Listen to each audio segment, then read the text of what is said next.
Bienvenidos a Antonio Profe. Vamos a continuar con las clases de tercero de la ESO, concretamente con el tema número 6. Las fuerzas que existen son 4. Fuerza gravitatoria, fuerza eléctrica, fuerza nuclear débil y fuerza nuclear fuerte. La mayor parte de los fenómenos que observamos en nuestro día a día son debidos a la fuerza gravitatoria y a las fuerzas eléctricas. ¿De acuerdo? Y luego la fuerza nuclear débil y la fuerza nuclear fuerte aparecen entre las partículas más pequeñas que forman la materia. Bien, el movimiento de los cuerpos celestes. Pues fundamentalmente en vuestro libro aparece el movimiento del Sol y el movimiento de la Luna. Y con respecto al movimiento del Sol y al movimiento de la Luna, prácticamente lo único que tenemos que saber es que tanto el Sol como la Luna salen por el este y se ponen por el oeste. Muy bien. Diferencias entre astronomía y astrología.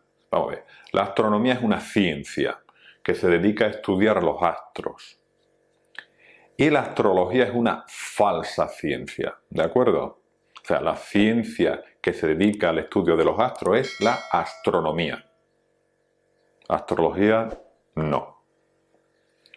Bien, y ahora vamos a ver la pregunta más importante de este tema, ¿vale? Se suele preguntar en los exámenes, que son las leyes del movimiento de los astros, conocidas también como las leyes de Kepler, ¿vale? Kepler vivió en el siglo XVII y fue en ese siglo en el que descubrió sus leyes, que son 3. La primera ley de Kepler, la segunda ley de Kepler y la tercera ley de Kepler. La primera ley de Kepler es muy simple, te dicen que los planetas se mueven alrededor del Sol, describiendo órbitas elípticas, y el Sol está en uno de los focos de la elipse. Esto fue un gran descubrimiento en la época de Kepler, puesto que todo el mundo pensaba que los planetas se movían alrededor del Sol, describiendo órbitas perfectas. Y la perfección en aquella época era una circunferencia, ¿de acuerdo? Pues no, Kepler descubrió que las órbitas no eran circunferencias, sino que eran elípticas, ¿de acuerdo?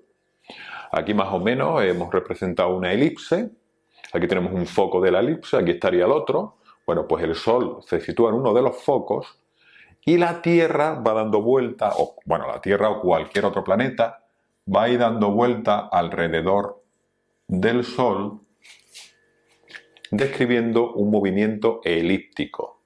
¿De acuerdo? Hay un punto en el que la Tierra o cualquier planeta está más cerca del Sol, eso se conoce como el perihelio, y un punto en el que la Tierra está en el punto más lejano al Sol, y se conoce como el afelio. No hay que confundir verano e invierno con la distancia a la que está la Tierra del Sol.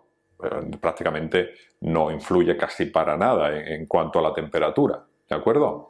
En el hemisferio norte, cuando estamos en verano, resulta que estamos en este punto, en el punto más alejado del Sol. Y cuando estamos en invierno, estamos en este punto, en el punto más cercano al Sol. ¿De acuerdo? En el hemisferio sur ocurre lo contrario. Bien, pues conocer la primera ley de Kepler y conocer las órbitas y un dibujito, eso sí es importante para los exámenes.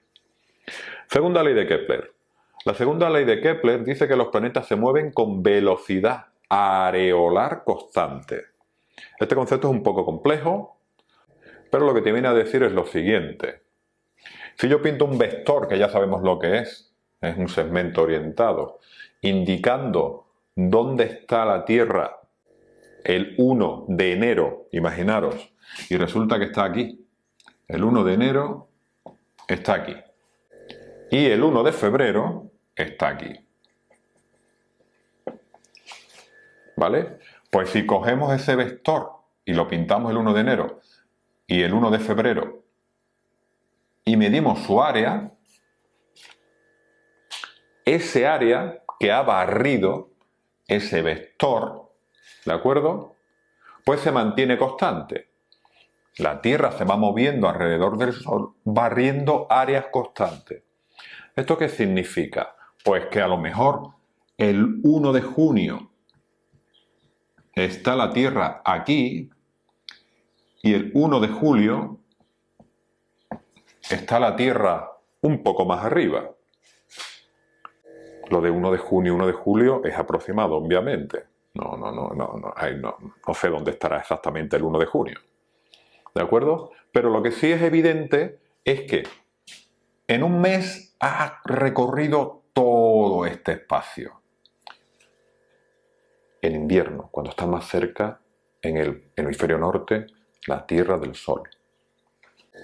Sin embargo, del 1 de junio al 1 de julio, en un mes, ha recorrido un espacio mucho más pequeño. ¿Por qué ha recorrido un espacio mucho más pequeño? Porque este área tiene que ser igual a este área.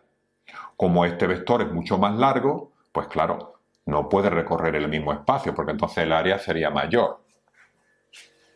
Y esto es lo que significa velocidad areolar constante. En un periodo de tiempo de un mes barre el mismo área. Este área tiene que ser igual a este área. Y eso tiene implicaciones muy, muy interesantes. En un mes tiene que llegar de aquí a aquí. Y en un mes también tiene que llegar de aquí a aquí. Luego aquí tiene que ir la Tierra más despacio que aquí. La velocidad a la que se mueve la Tierra alrededor del Sol no es constante. Y luego la tercera ley de Kepler te dice que el periodo al cuadrado partido del radio medio al cubo también es constante. Aquí vemos que el radio no es el mismo. Cuando está más lejos el radio es más grande, cuando está más cerca el radio es más pequeño. Bueno, pues hacemos una media, ¿vale? Y si dividimos el periodo al cuadrado, que es el tiempo que tarda un planeta en dar una vuelta completa, entre el radio al cubo, me va a salir siempre un número constante. Bien, ¿cuáles son las fuerzas que mueven los astros? Pues Isaac Newton, para muchos el científico más importante de todos los tiempos, descubrió lo que se conoce como la ley de gravitación universal, que son las fuerzas responsables de que los astros se muevan de la forma en que se mueven, ¿vale? Y esta ley viene resumida en esta formulita. La fuerza con la que dos objetos se atraen es directamente proporcional a una constante, la masa del primer astro por la masa del segundo astro, partido de la distancia al cuadrado, la distancia que separa a los dos astros. ¿De acuerdo? Si aquí tenemos la Tierra y aquí tenemos la Luna, pues la distancia Tierra-Luna, esto será D. La masa de la Tierra la hemos puesto en mayúscula, la masa de la Luna la ponemos en minúscula, ¿vale? Pues ya está.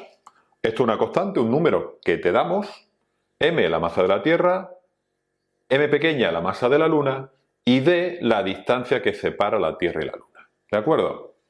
¿Qué tenéis que saber? Pues simplemente te doy los numeritos, los sustituyes y me calculas la fuerza. ¿De acuerdo? No hay que saber mucho más de este tema. Y luego, la fuerza gravitatoria y el peso. El peso no es más que la fuerza con la que los planetas atraen a los cuerpos. O sea, si yo tengo aquí este rotulador, pues este rotulador está siendo atraído por la Tierra. Por la fuerza con la que la Tierra está atrayendo a este rotulador, es la fuerza peso. ¿Cómo la podemos calcular? Pues multiplicando masa por gravedad. ¿Vale? Si estamos en la Tierra, la gravedad vale 9,8 metros partido de segundo al cuadrado en la superficie de la Tierra. Pero si estamos en la Luna ya no vale 9,8, vale mucho menos. Luego, los cuerpos en la Luna pesan mucho menos que los cuerpos en la Tierra. La masa es la misma. La masa se mide en kilogramos. El peso, que se mide en newton, es lo que es mucho más pequeño en la Luna que en la Tierra. ¿De acuerdo? Bien, y por último vamos a ver pequeños detalles de nuestro sistema solar. ¿Vale? En nuestro sistema solar tenemos planetas interiores, planetas exteriores y planetas enanos. Los planetas interiores, os podréis imaginar que son los que están más cerca del Sol, pues son Mercurio, Venus, Tierra y Marte. Estos planetas interiores están formados por rocas y núcleos metálicos, ¿de acuerdo? Luego tenemos los planetas exteriores, Júpiter, Saturno, Urano y Neptuno, que son gaseosos. Y también tenemos los planetas enanos, Ceres, Plutón y Eris. ¿De acuerdo? Y luego también hay asteroides, que son cuerpos rocosos de distintos tamaños, ¿de acuerdo? Pero obviamente mucho más pequeños que los planetas, que se encuentran fundamentalmente en dos zonas, el cinturón de asteroides y el cinturón de Kuiper. Luego tenemos los cometas, que son de tamaño parecido a los asteroides, pero suelen contener hielo, suelen estar hechos de hielo y roca. Los asteroides son de roca. La nube de Oort, por ejemplo, que está más allá de Plutón. Y por último, en el tema también aparecen los movimientos de los planetas, que es el movimiento de traslación y el movimiento a través de su propio eje de rotación. Pero estas cuestiones no se suelen preguntar, ¿de acuerdo? En definitiva, con lo que tenemos aquí en la pizarra ya tenemos el tema número 6 de Física y Química, tercero de la ESO, resuelto, los temas más importantes. Muy bien, pues nos vemos en el próximo vídeo.